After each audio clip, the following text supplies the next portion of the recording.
Sunday Gospel reading according to St. Luke in Luke chapter 1 from verses 39 up to 56.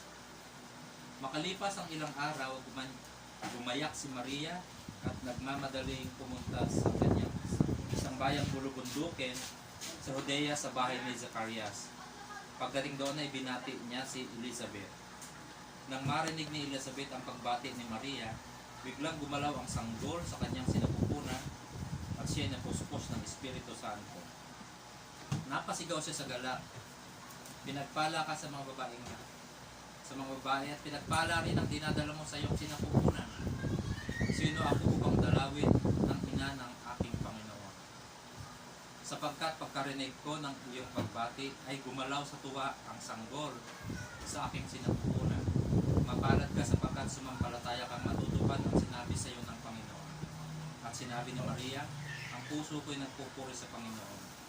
At ang aking espiritu ay nagagalak sa Diyos na aking tagapagligtas. Sapagkat nilingap niya akong kanyang abang alipin. Mula ngayon, ang lahat ng tao ay tatawagin akong mapalad. Dahil sa mga dakilang bagay na ginawa niya sa akin, na ginawa sa akin ng makapangyarihan. Siya ay banal. Ang kanyang kahabagan ay para sa mga tao at sa mga salindahing may takot sa kanya. Ipinakita niya ang lakas ng kanyang mga bisig. Nilito niya ang mga may palalong isip. Tinanggal sa kanilang luklukan ang mga may kapangyarihan at itinaas ang mga nasa abang kalagayan. Pinasaganan niya sa mabubuting bagay ang mga kapuspalad at pinaalis ng walang dalang anuman ang mga mayayaman. Tinulungan niya ang kanyang bayang Israel at naalala ito upang kanyang kahabagan. Tinupad niya ang kanyang pangako sa ating ninuno kay Abraham at sa kanyang lahi magpakailanman. Tumira si Maria kina Elizabeth na may 3 buwan bago siya umuwi. Ang mabuting balita ng ating kaligtasan. Pinupuri ka namin, Panginoon sa Kristo. Kilala ito sa awit ni Maria Magnificat. Magandang umaga nga po, magandang hapon sa ating lahat. At shout out nga dyan sa ating mga batikang mga ngaral na nakasama ko sa Talisay, Quezon, si Jose Santos, Brother Jose Santos ng Veritas, at si Noah Dora, no? Na nakasama ko sa CLSS year 2019. Yan ang ating mga batikang mga ngaral. Nakaka-bless kasi doon ka panali niya sa mga Vatican. Mga authentic Catholic defender. Okay, ako naman Catholic follower pa lang. Matindi mga title din. Kasi pag Catholic defender, ibig sabihin na may kaaway kang marami. Eh tama naman kasi ang Biblia dapat natin ipagtanggol. Dahil unang-una, Bible is our property. Property po yan ng Catholic Church. Sila walang Biblia. Nangaagaw sila ng Bible tapos sila lang ang ligtas. Gaano kalupit yun. Tino nila yung ating Bible. Eh, ang napakaganda ng talakayan dito mamaya ay ang ating super blessed servant. At ang mga puntos na pag-aaralan natin, the lesson from their lives. Mga lesson sa buhay nila. Zechariah, nila Elizabeth, Mary, the Holy Family. Kaya review muna natin sa ating mathematics in the Bible, yung ating New Testament word.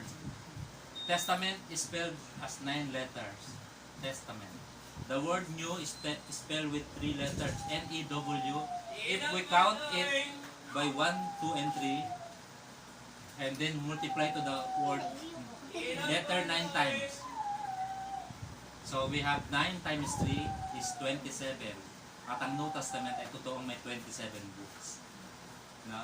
27 books. Nagkaroon tayo ng nakaraang picture message, memory enhancement, Bible for Bible study, in advanced lesson. So, kaya yung mga, siguro mo may natatandaan na kayo pag nakita nyo mga symbol. Kanina dumaan sa akin yung GRS, natawa ako. GRS. May naalala ako. Pag uminom ako ng Coca-Cola, naalala kayo 10 man lang sa martir ng 13 Martires. No? Kayo ba natatandaan nyo? Si Concho, si Eusebio, si Cabuco, Yaguado, yung isa, si Cabezas, si Ocampo, yan. Lapidaro Liliana. Yun. Agustin. O, di kompleto na. Kapag naalala kayo sa drinks. Ano? Okay, Old Testament has 3 letters, OLD. If we count by 10, we have 10, 20, and 30. By 9, we will multiply by 9. It is equals to 39. Totoo naman na ang librong Old Testament ay 39 books. No? Sana may naalala kayo ngayon. 39 yung books. Kaya, all in all, we have 66 books. No? Kapag born again ang gumamit, 66 lang. Kasi ayaw nila ng Deuterocanonical. Yung 12 doon. Ngayon, kapag ang Bible mo, no, Jerusalem, wala ang 5. Dahil inalis ni Martin Luther yung 5 doon. Kagaya ng Susana, Bel at ang Dragon, Awit ng 3 kabataan. Ayun. May inalis na, ano pa bang nakalimutan natin? Karunungan ni Solomon. Ayun. So, alam nyo na kung ang hawak nyong Bible ay Jerusalem, MBB, TEB, Gideons, marami kasing variety ng Bible. Okay, punta tayo sa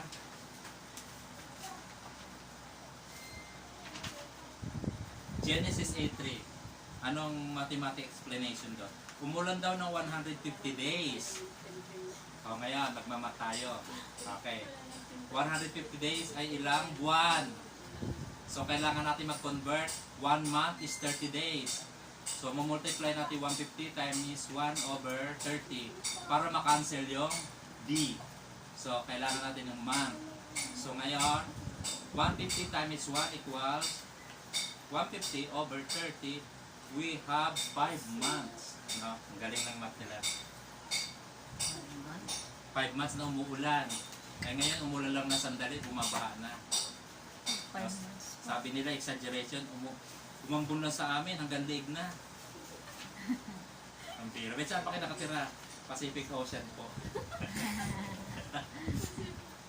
Kaya ako natuto lumangoy, kababaha. Kasi galing kami ng Nabotas, takot ako lumangoy, ang lawak ng dagat eh. Nung napunta kami sa Malabon, may silo, itinira ni Manny Pacquiao. Unforgettable sa akin yun kasi tuwa-tuwa ako maglangoy-langoy. Bumili ako ng sabon. 9 a.m. Tawa ko lumangoy ako 5 p.m. Nung umuwi ako, ayaw na ako paahonin ng nanay ko sa tubig. Diyan ka na tumira. Ayun, naranasan ko yan. Okay, what's next? Ayan, dinaray. Ito yung ating John 6 presentation. Sabi ni Felipe, kahit 200 denaryo ay hindi sapat para makakain. Eh, sa Matthew chapter 20, verse 1 up to 16, ang isang denarius ay 1 day salary. So, referring to 200 denarii, no? 200 denarii is 200 days, of course. So, we need the calculation, no? We need 1 week over 7 days.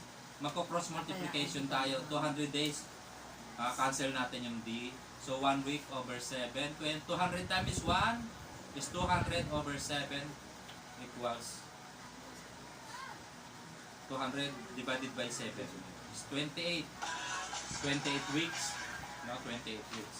Ang 28 weeks ay 7 months. 7 months na magtatrabaho ko lang, bibili mo lang ng tinato. So, diba? Ang barley ay poorest bread. The food of the very poor people. Ayun. So, 28 weeks times 1 month over 4 weeks. Kakancel natin yung weeks, ano? Ayan. Tapos, 28 times 1 over 4 is 7 months. Ayan. Bihirang-bihira po ang ating matematika sa Biblia. Ito nakakatuwa. 5,000 men na naka-grupo. 10 times 10 equals 100. Isang tumpok yon. Times 50 na tumpok, isang 5,000 lalaki yon. Alam nyo na kung bakit lalaki lang ang binilang?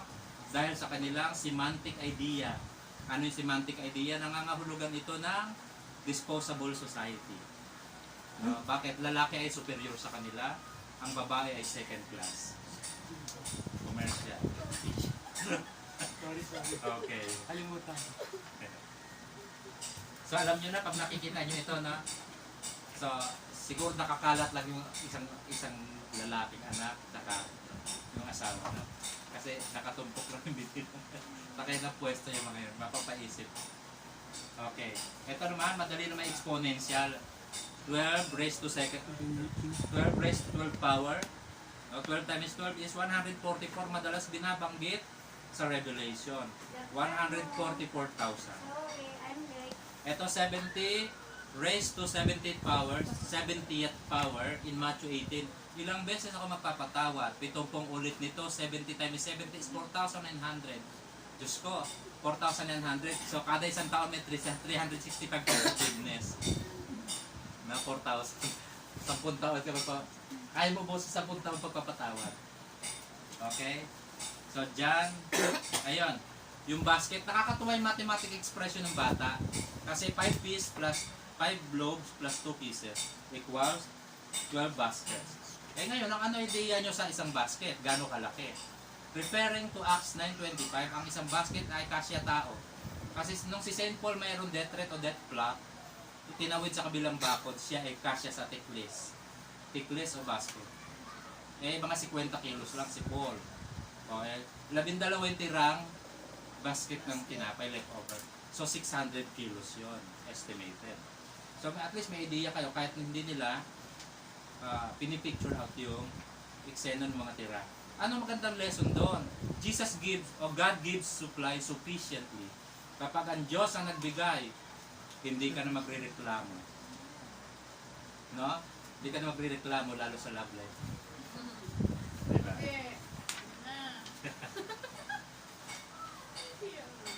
Okay, nasaan na tayo? John, ito, yung ating John 21 verse 8. Ay, verse 8 ba ito? Ay, ito tanong number 3. Yung 15 miles, no? Maganda computation. 15 miles. Dito sa Passover, lahat ng boundary ng from Jerusalem City 15 miles boundary ay obligado mag-Passover. So, ngayon ang question, ilang kilometro ang 15 miles? So, we need 1 kilometer over 1.6 miles. Ang isang kilometro ay 1.6. Isang miles ay 1.6 kilometer. So, 15 miles time is 1 kilometer over 1.678. So, 15 times 1 over 1.6 is 9 kilometer. At least naka-idea kayo, meron palang ganun. Ang tagal ko kasi nakikinig dito, pinapansin. So, at least isang series na ating presentation ay matematika. Di ba rin ating Diyos na walang ginawa kundi mag-compute? Kaya, meron tayong accountability.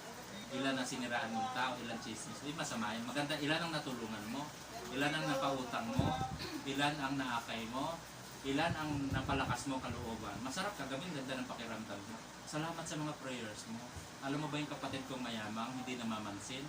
Dahil sa mga prayer mo, kinakausap mo. Dahil kaya saya naman. Sabi ko, hindi ako basta nagpe-pray over nang hindi muna ako nananalangin ng 2 hours. Lahat ng binibitawan ko sa inyong text, dumadaan sa 2 oras na panalangin. Totoo yun. Yung panalangin si Sir Herbo. Panalangin po para sa kaluluwa niya ito. Ang hiningi ng best friend ko yung nanay niya. Nanay pa. Nanay, pangalan niya yung nanay niya. Nasa lula ka, Diyos ko, napatay ko yata. Ang pinanalangin niya yung aking best friend ko. Kaya ko, Diyos ko, sana wala ko ng patay. May mga comedy rin. At least, tapos natin sa exponent na, okay, tapos na rin ang, eto, yung 98 meters away yung bangka, na muling mabuhay si Jesus, napansin si Jesus, sabi, ang Panginoon iyon, naalala niyo may inihaw na isda sa pampang. Yung pagkahuli na yon, no? Or ito yata yung yung 153 pieces sa pampang. Di ba napalukso doon siya? Pedro ng Cuba. Ay 153 pieces. 90 meters ang layo niya. Eh, ano naman ang idea niya? Ilang pie? 1 foot is equals to 3.28 meters. No? Ang tatlong ruler ay 1 metro. Tatlong rulers. Dumipa ka. Ito yard yung nasa gitna. Ito yung sukatan ng mamananahe. Dito sa sternum ay yard. Paglagpas sa another shoulder na ay 1 meter. Ang galing nila magsukat. Sabi ng teacher sa Maragondon, 1 kilometro ang sukat na yun. Kung ang tingin mo sa tao isang pulgada. That is 1 kilometer estimated. Ang galing ano? Pag ang paningin mo sa tao isang pulgada, nasa 1 kilometrong layo ka. Eh nakakatuwa talaga matematika. Noon, ito pag sinusukat nila pumunta sa department store, mula rito sa wrist hanggang dito sa may timitiklop na to, meron pa boundary na to, ay sukat ng shoes. Sukat ng shoes. Ang galing. Susuka patong nila sapatos kasi yun yung estimate nila. Kaya naalala ko yung kwento ng elementary. Ay ito, mula rito hanggang dito. Sukat ng shoes. Ewan ko paano nila sukat yan. Pag wala kang ruler dito, ang estimate nila 1 pulgada. Yung may guhit na yan. Galing ano? Galing ng matematika ng Diyos. Kaya naalala ko yung sumakay sa bus. Ay, hulog, sorry. Sumakay sa bus nakaganyan. Ang sukat ng paa. Nakaganyan. Tapos, hindi niya magalaw-galaw yung kamay niya. Inalalayan si Poco eh. Tapos, ang takam na takam doon sa katabi, nagugutom, sinubukan. Tapos naman, pinunasan ng tissue kasi naglaway na sa sahig. Di ngayon, hindi rin siya makakuha ng bayad kasi nakaganon yung kamay. Nakaganon yung kamay. Pinagkuha siya ng katabi niya ng pamasahe, pinagbayad. Tapos nung malapit na para, gumawa na kaganon pa rin. Tapos tinignan ng konduktor kung bakit nakaganon. Pinapanood niya sa binabaang tindahan ng sapatos. Meron kayong ganitong size. Ang gano'n, pag nasa pagbaba na. Ay, ako na sa Aray ko. Ayaw niya gano'n. Ay, niya gano'n. Hindi niya Hindi ginagawa. ba gano'n? Paano kung naulubak? Hindi pa rin. Nakatawa. Nakalimutan ng libro. Hanggang pa rin. Kaya mahirap yung wala tayong matematika. Kasi lahat dinadaan sa matematika. Pag nag-asawa ka, kalkulado yung bisita, papakainin. Kalkulado yung magiging anak, yung magiging expenses. Lahat kinocompute. No? Kaya pag wala ka daw pera, huwag ka na mag-asawa. Kawawa naman. Hindi rin totoo yun. Ako walang pera, nagkaroon Huwag ako. na lang maghanda. Kung iniisip ko yan noon, hindi ako nagkaroon ng anak. Kung iniisip ko mabuhay, hindi ko naralas yung mala ng Diyos. Eh ngayon, yan tinatanong sa kanyang asawa ko. Magpipreach ka na lang, paano edukasyon nila? Tamo tapatan Diyos. Sinunod ko pa, scholar sila. Then kahit pandemic, relax lang. Kami naka-enroll na yung anak, wala akong pinoproblema. Dalawa lang tinuro ko sa anak ko. Una, huwag kayong hihingi. Kasi ako hindi ako hingi ng hingi, walang humingi sa akin. Pero kung bibigay ako, maghintay kayo. Kung hihingi kayo sa akin, hindi ako basta makapagbibigay. Kaya hihingi. Dahil nakapagtapos ako, walang hinihingi. Dahil ang doktrina ko. Pangalawa, mag-ikapo kayo. Para hindi mo ulit mga scholarship niyo.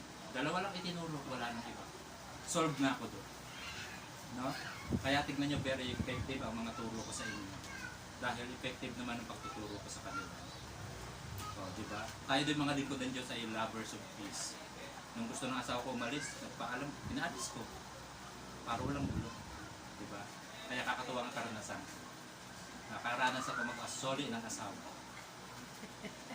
Sabi ko, hindi ako iniwan. Nagsoli ako ng asawa. Ito ang madrami eksena. Inay, patawarin niyo ako. Hindi na ko kami magkasundo. Ito na ang anak niyo. Pasensya na kayo. Iyakin din ako. No return, no exchange. Okay. Dito na tayo sa 153. Ang pieces. Na? Pieces. Ngayon, sabi ng iba, ito naman daw ay 153 daw talagang species ng isda. Hindi ko pa nabibilang. Kasi mga isdang natatandaan ko lang ay yung blue mackerel. Galunggong lang ho yun. Ganda ang pangalan. Diba? Bakaral din. Blue mackerel. Ito ay 100 daw. Ayon kay Saint Cyril of Alexandria, Egypt, Doctor of the Church and Saint. Ito daw 100 ay kumakatawan sa fulfillness ng mga Gentiles. 99 plus 1, ano yon? Iniwan daw ni Jesus yung isang 99 na tupa at hinanap yung isa. Nung makita, naging 100. So, kompleto na ang buhay ng mga Hintil. Ito daw 50 yung mga nalabi pang 50 mga Israelita sa amang panig ng buong mundo o somewhere in a certain place. Yung number 3 daw ay sumisimbolo sa Trinity. Ang ganda ng paliwanag ni Saint Cyril or Cyril. Cyril of Alexandria, Egypt. Ito naman nakatutuwang paliwanag ni Saint Augustine tungkol sa 153 pieces. Na ipaliwanag ko na sa inyo na yung lumapit sa Panginoon, either law or grace, no? Symbolizes by law or grace. Ang lumapit sa Diyos ay tumatanggap ng grasya. Ha? So, madali lang computin nyo 153. Just add 1 plus 2 plus 3 plus 4 plus 5 plus 6 plus 7 plus 8 plus 9 plus 10 plus 11 plus 12 plus 13 plus 14 plus 15 plus 16 equals 153. Nakatutuwa. At yung kinumpute natin 666. Ang 666 ay may numeric equivalent number. Number na katumbas. Ang meron ay Latin letters. So ang letter N may katumbas na 50 sa numeric. Letter E ay 6, ang R ay 500. Ang ano ba to? O ay 60. Ang N ay 50. So total 666. Kaya nga nagtataka ako, maraming takot dyan sa 666 na yan. No? Eh, ano ba sinasabi ng Biblia? Pakinggan nga natin ang Revelation 13:18. Revelation 13:18. Kailangan dito ng karunungan. O tignan nyo, pamarunong lang. Computation eh. Maaring malaman ng sino mang matalino ang kahulugan ng bilang ng halimaw. Ang bilang ng halimaw, sapagkat ang bilang ng halimaw ay isang tao. Tao po, hindi microchips. Ewan ko sa nila ng microchips. Ma, dito ka. Microchips. Wala pong nakalagay din sa Revelation 13:18. Ito po ay isang tao. Hindi po microchips ang nasabi dito. At dalawa ang may tatak sa Biblia, chapter 7 at chapter 13. Sabi roon, huwag mo nang pinsalain. Tatakan mo na sa noo. Ngayon, anong relihiyon ang may tatak sa noo? Catholic lang. At ano ibig sabihin ng tatak? Mga lingkod. O bakit pinatatatak? Eh, paano gagawin sa krus bilang makilala na palatandaan ng alagad ni Kristo?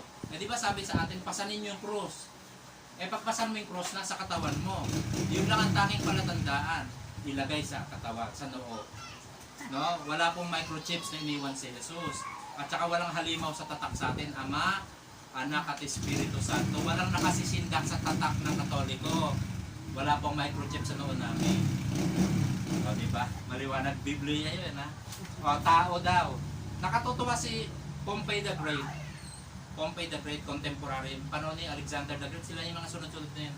May nakasulat sa bahay niya, I love her, whose name is 545. So, nakakode yung crush niya.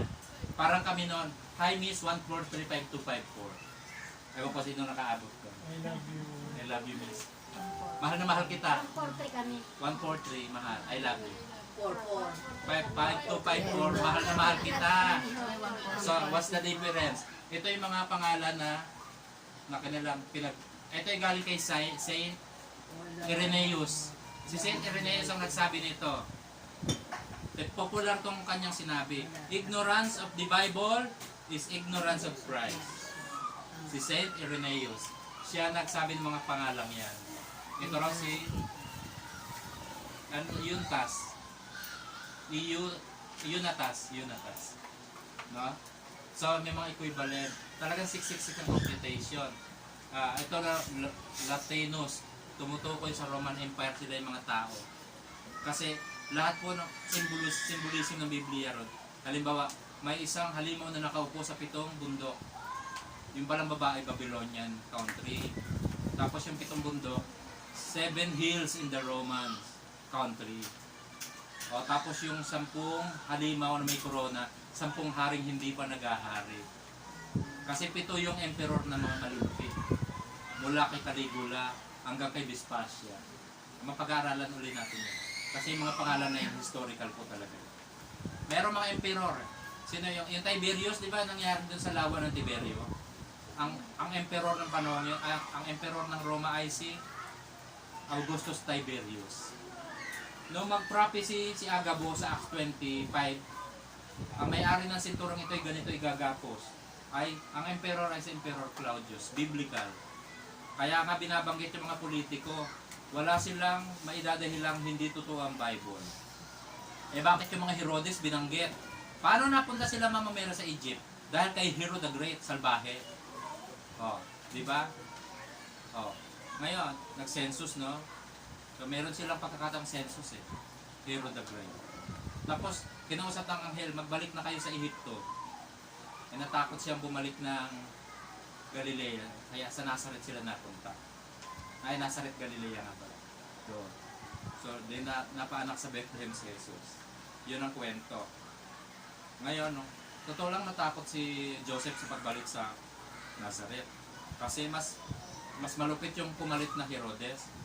Si Archelaus yung pinatay yung 2,000 sanggol, niños innocent.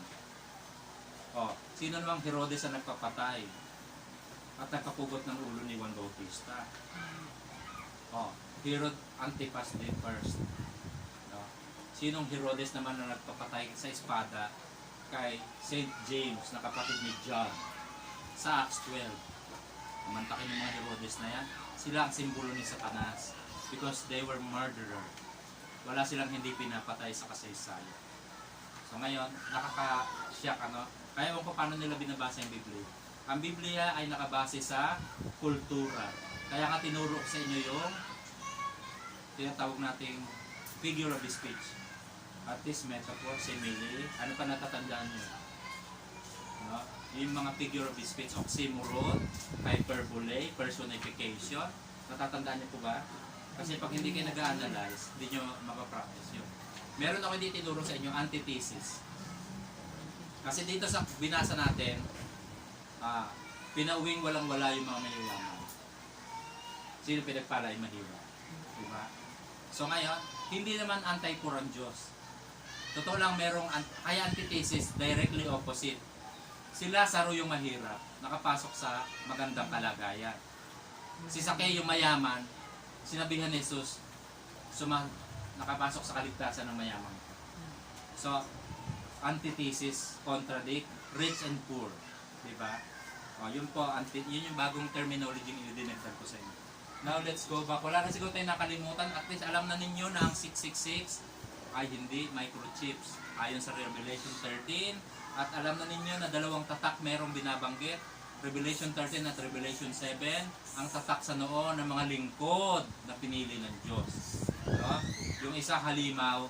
Eh di ba may mga tao naman talaga na halimaw talaga itong mamang. O, ganon din yung pagkaka-approach sa Biblia.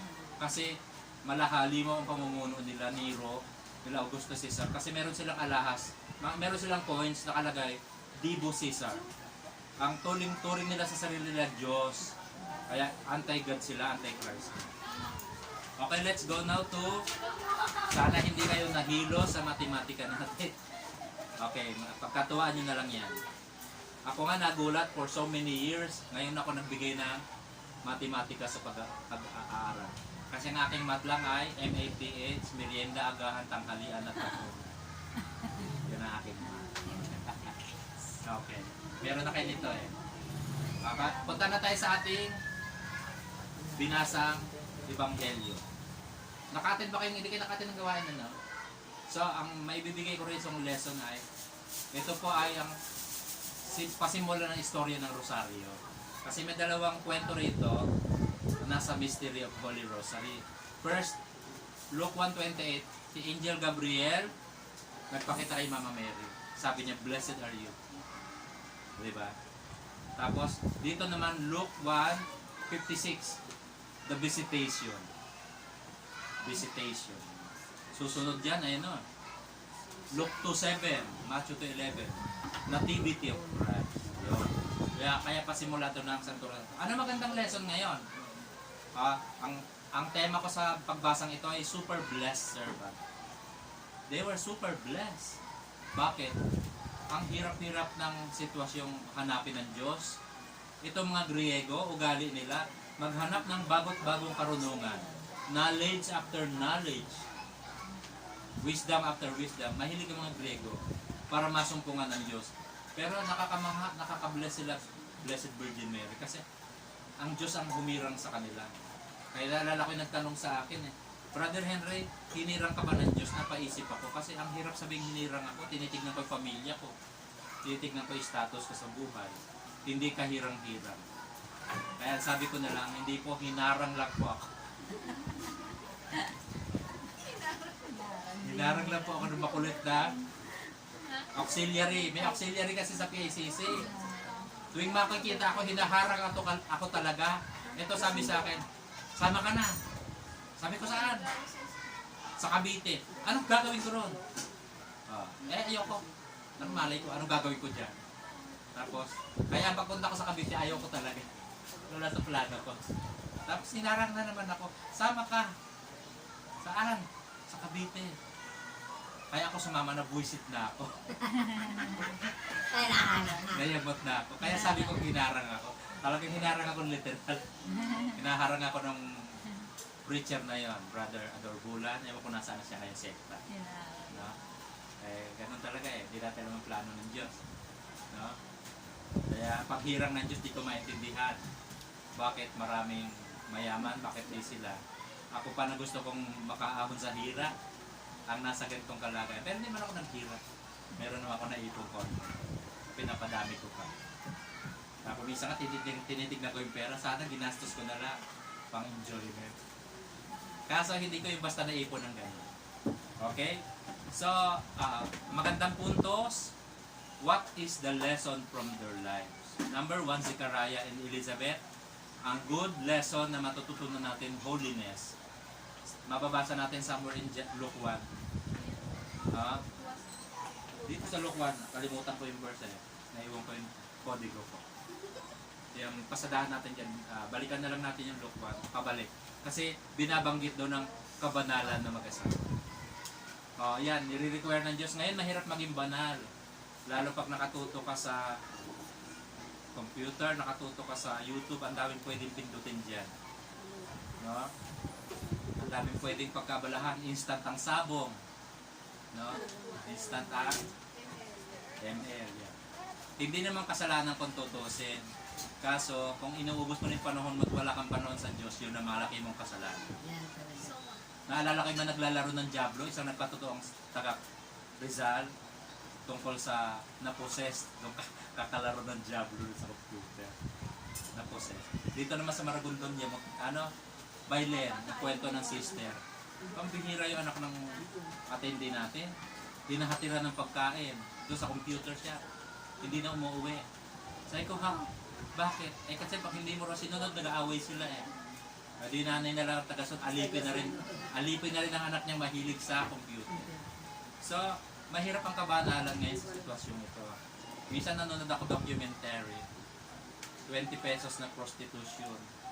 Diyan sa Ternate, nasyak ako, pambili lang ng bigas. Sabi ko, Diyos ko, di pa nag-take sa prostitution. Paano yung ulam, panibagong customer mo naman yun? Pambigas lang daw ang usapan O kaano kasyak na ang buhay na yun? Samantala yung buhay ko noon, 10 years old ako, expose ako nasa beer house ako. Yun ang aking environment. Mga lasing ko, mga babaeng ang suot ay high heels lang. Nakikita ko sila, bububad sila. Sabi, Brad, hindi ka naging mahalay. Sabi ko, hindi. Ayun, meron sila, meron din nanay ko. Natitignan ko sa kanila. Ibig sabihin, nandun yung aking innocence. Ang masasabi ko, my life was preserved. Kaya masarap isipin yung lotus. Yung lotus sa cemetery ako nakakita Yung marketplace, yung Maputik. Doon siya sa putikan. Pero ang tubo ng bulaklak, napakahusay lang. Kaya magtataka ka rin sa gospel ng Panginoon. Yung isda. Ano lesson sa isda? Magtataka ka. Yung isda, ang nakatira sa maalat na dagat. Pag hinuli mo, aasinan mo pa. Pinakapagtataka ano lesson doon? Ang lalim ng theology. Do not be affected with that surrounding. Kailangan hindi ka apektado ng kanilang mga kakasalaulaan sa buhay. That is holiness. Kaya ko, wow, ang galing naman magturo ng Diyos. Na-enjoy ko, no? You can be holy in the midst of the sinners. Pwede pala talaga tayo mabuhay. Yung mga pininsan ko lahat, lasinggero. Sabi ko, pwede naman pala uminom ng shot-shot lang, hindi ka gumagapang. Kaya mo ko, binsan na lang makapag-red wine pag may sponsor. Sponsored by. By praise. Ayun po. So, holiness. Ang magandang katangian ni Blessed Virgin Mary. Siya ay, ano yung tawag dito? Docile. Bagong term na naman. Docile, D-O-C-I-L-E. Docile kasi. Docile. But a British pronunciation, docile. Easily managed, madaling pasunurin. Docile, docile. D-O-C-I-L-E. Docile. C-I-L-E, docile. Mary is a docile. Easily managed. Ayun. Mas submissive, ibig sabihin submissive. No? Kaya nga sabi niya sa ano, tuwan-tuwa ako pag naki-Angelos. Sabi niya, Ecce Ancelia Domini, Fiat Mihi Secundum Verbum Tuum. Wow, naalala ko yung Latin. Narito yung alipin ng Diyos. Maganap sa akin ang ayon sa iyong salita. Yun, ang magandang katangian ng Mary. Docile. Another is, mukhang ngayon nyo lang naririnig, servile. British accent tayo S-E-R servile. Yeah. Servile. B-I-L-E. Servile. Kasi noon sa kanila, literal na may alipin. Ano? Literal, kaya ang slave na slave talaga tending nga. No? Di ba sa Biblia, pinasasalamatan mo ba ang alipin? Di ba ganito, ay paghain mo ako kahit pagod siya. Ipaghain mo ako. Pagkatas kung kumain ka. Yun. Okay. No? Servile. Kaya nga ako na-enjoy ko yung buhay ko eh. Marami akong bahay na naipagluto ng ulam, naipaglinis ng bahay, naipaglaba. Hello. Ayan. Na-enjoy ko buhay misyonero. No? Bakit? Ang tawag sa akin ay tulad ng ating Panginoon. Si Jesus ay wandering teacher. From place to place, wandering. Ako naman, wandering preacher. From house to house. From place to place. Okay? So yan, maganda katangian, docile and servile. And humble. No? Servile. You need to be servile. Parang equivalent na yun ng alipin eh. No? Sa ating colloquial ay alila. Sa bagay, no? Maganda namang alila ka. Kasi wala na iba. Naglulo ko rin. May ballpen ako dyan kailan. 5 piso isa. Okay? Okay, tuloy tayo. Sa magandang katangian. Magandang katangian. Tapos, nakakatuwa pa mga kapatid. Kaya sila, yan ang mga lessons na matututunan na natin. Si Jesus naman nakakatuwa. Perfect obedience. Naku, ang sarap na ma-imagine nito. Perfect obedience. Na mahirap to, no? Yung susunod ko na lang, isagad mo na. No? Kaya ako na-enjoy ko paglilingkod ko. Yung piso ballpen. Marami siyang ballpen. Lagi pa akong bibili kasama ng Manila. Wala ko nag-sponsor ng Badfail. Mamaya may sponsor na. Okay? Yun po mga kapatid. So, si Jesus, perfect obedience. No? Si Joseph naman, si Zechariah, dutiful. Hindi beautiful, duty. D-U-T-I-F-U-L. No? Dutiful. Sense of responsibility. Mapaglingkod. No, we need to be dutiful from the rest of our lives. Sa buong buhay natin, intindihin natin ang paglilingkod. Nakakatuwang mga terminology na mabibigay sa atin magandang lesson. Ilan lang naman yung natatanging mga katangian na yan na special. That's why we have the very good lessons from their lives. No? At sabi sa Jerusalem commentary, hindi ko makalimutan ang term na to eh. Pero galing ko sa French theologian. Ang sabi niya, if you want to make a sermon, let your life be a sermon. Oh, ang ganda na. Na kung gusto mo magturo, hayaan mo ang buhay mo, ituro mo sa kanila. Turo mo. Masalamat nga ako sa Diyos at hindi ko narinig sabihan at hipak ko, magtigil ka na kapapreacher mo. Bakit saksi sila kung paano pinagpala mga anak? O, diba? May darating din na araw, madadagdagan pa mga blessing natin. Diba? Kaya nga sabi ko sa inyo, ang mga lingkod ng Diyos hindi kinakapos. Alam niyo kung bakit? Ibinigay ng Diyos ang langit. Ibinigay ang Espiritu Santo. Ibinigay si Jesus. Ibinigay lahat. Tapos hindi ibinigay pamasahe mo, nakakatawa yata.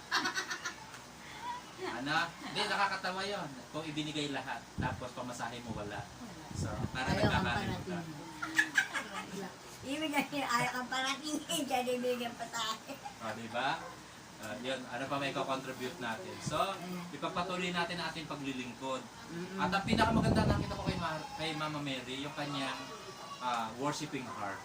Ang puso ko'y nagpupuri sa Panginoon. Ayun. Yan ang tinatanong nila sa akin, Brother Henry, bakit lagi kang masaya? Sa totoo lang, hindi naman kasaya sa itong sitwasyon ko. Pero hindi ko alam kung bakit meron akong kaligayahan araw-araw. No? Ang hirap sumaya sa mga panahong ito. Lahat ng taong kausapin mo, lahat may problema. Lahat sila ng problema. Kaya ako sa nasabi ko, one very good motto, we are vulnerable. Open to attack.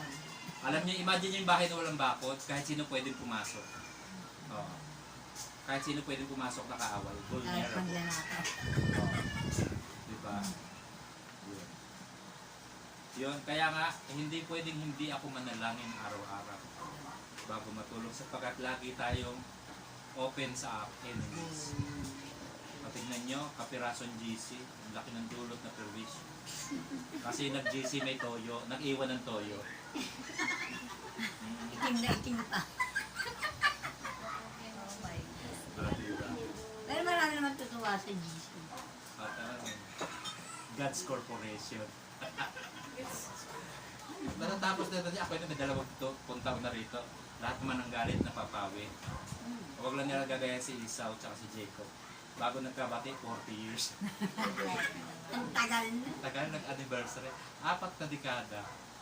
Sa bagay, ang Diyos nga ayon sa scholars, from New Testament, from Old Testament, si Karaya, to New Testament, hindi nagsalita ang Diyos. Ang tawag silent year. Pati Diyos nagalit na rin. Hindi na naman si Pero sino namatay ba sa dalawa? Jacob, si Esau. Pareho, wala na sila ngayon. Wala sila ngayon. Hindi. Parang pinuntahan ni Jacob. Hindi naman Wala, natuloy hindi yung man bantay. nagkamatayan. Ang lesson kasi rin, blood is thicker than water. Na kahit magkaaway kayo, magkadugo pa rin. Di ba nagkabati nga sila? Kabati rin sila kasi naintindihan ni Esau yung kalooban ng Diyos. Si Joseph the Dreamer, napatawad niya 11 niya kapatid, nagbenta sa kanya. Sabi niya, hinayaan ng Diyos na makarating ako ng Egypt para iligtas kayo. Yung pala ang purpose. Kaya ngayon, ang malalim ako, napaisip ako nun, bakit ganito nanay ko tsaka tatay ko? Isang lasay ko, isang bumangera, ano mahilita ako sa mga ito? Tumingal ako sa langit, dapat ko kitang paniwalaan, O Diyos. Bakit ako niniwalang may Diyos? Ganito buhay ko, nasa gitna kami ng kahirapan. Nagtatanong ako talaga. Nagtanong ako bakit? Sino katatanungin ko? Nagtanong ako, bakit ganito buhay ko? Lasenggo ang tatay ko, bungangera nanay ko for so many years. Ngayon ito nakakamanghang ginawa ng Diyos. Yung nanay ko bungangera ang nag-iwan ng kasaysayan sa akin. Amazing. Bakit? Isang araw tahimik siya. Sabi ko, hindi ba kinilalat mo? Kaya hindi anak. Bakit mo na itanong? Tahimik yata kayo. Sabi sa akin, nag-el siya ako. Nagulat ako, nakumbinsi ako. Antakin mo, yung nanay ko kinayayamutan ko dahil walang tigil kang kabubunganga. Mula Monday hanggang Sunday talaga naman. Ang tibay ng panga. Hindi nga na-stroke, kadadalda. Nanay ko maganda eh. Yan, di ba tinatanong ko nga, sino yung lesson ng buhay ko, no? Tinatanong ko, Diyos, bakit mo naman ako nilagay sa ganitong sitwasyon? Ang hirap-hirap ng sitwasyon. Yung pala sa kahirapan, may kasaganaan pa rin. There is oasis. No, ang dami kong financial miracle. No, na ayaw ko talaga mag-asawa. Kaya lang may mga bagay na nakatakdang hindi mo pwedeng takasan. No? Kung ikaw ay itinakdang dalaga, forever yan. Pag ikaw ay itinakdang kasi calling ang bawat paglilingkod nating calling. No? Calling talaga yan. Kaya iba hindi tumutugon, nagkakaroon ng kuliling. Kung hindi calling, kuliling. Delikado. Mamimili ka, bakit? Nabubuwang na lang sila sa buhay nila. No? Ganun ang nangyayari, nasisira lang ang buhay.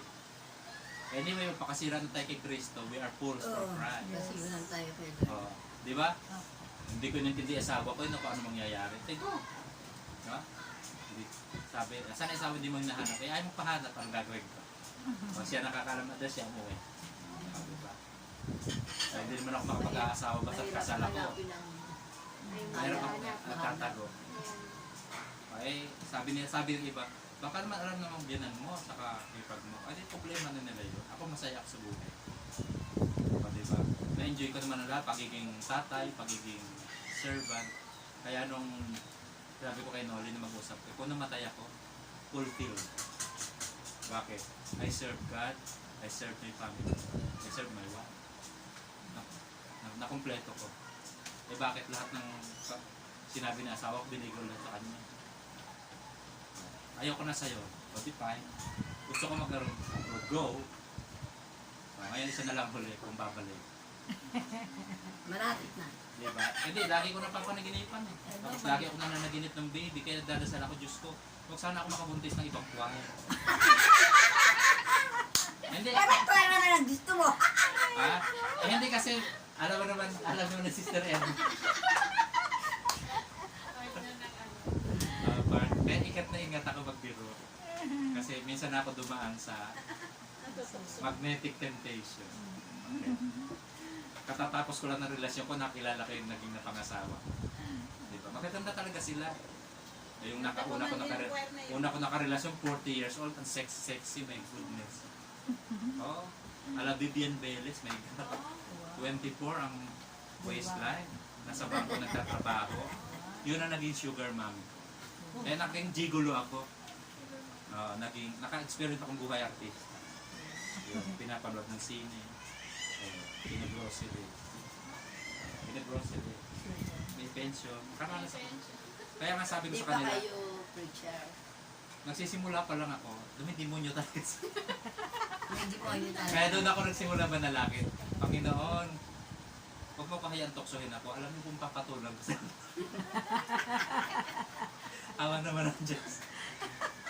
Ay, di, at sasabi ako totoo sa Diyos, papatulang ko po. Hindi ko kaya tukso. Kaya parang nanurokso sa akin after my wife. Diba? Walang nanukso sa akin. Kasi under the grace. Under the grace. Eh Diyos ko, nakatulog ako sa isang bahay, air condition, my God. Yung coordinator, maganda. Yung anak niya, super ganda. Hindi ako makatulog. Sabi ko, pag ito nahulog dito sa akin. Kasi pinapasok ko sa kwarto eh. Nahulog sa'yo, asa yun na. Magnanay. Sabi ko, Diyos ko, napaka-sexy Diana. Torres, my goodness. Nahulog ka mo doon. Eh, hindi ako makatulog kasi andito lang siya sa kama, dadak sa baba. Sa ibaba. Hindi ko ma-imagine yung pinapasok ako ng coordinator sa bahay. Unforgettable, but under the grace.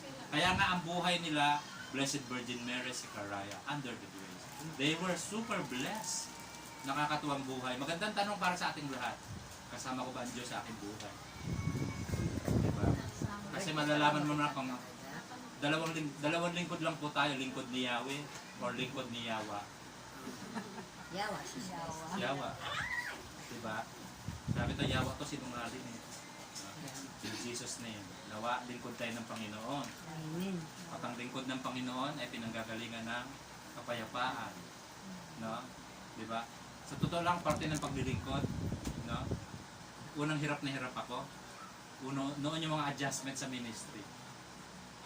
Ang hirap ng adjustment sa ministry. Wala ka nang hayo, ikaw pa bibilin ticket para sa birthday. Unbelievable. Yun po, maraming salamat. Nawa meron kayo napulot ngayong hapon. Bagamat hindi man lahat may bibigay natin, alam kong may good lesson para sa mga characters at may challenge sa atin. Maglilingkod ba tayo habang nabubuhay? Amen. God bless us all. Prayer para sa mga nanay. God bless you. Jesus help us. Amen. Sa ngalan ng Ama, ng Anak at ng Espiritu Santo, thank you Lord for wisdom.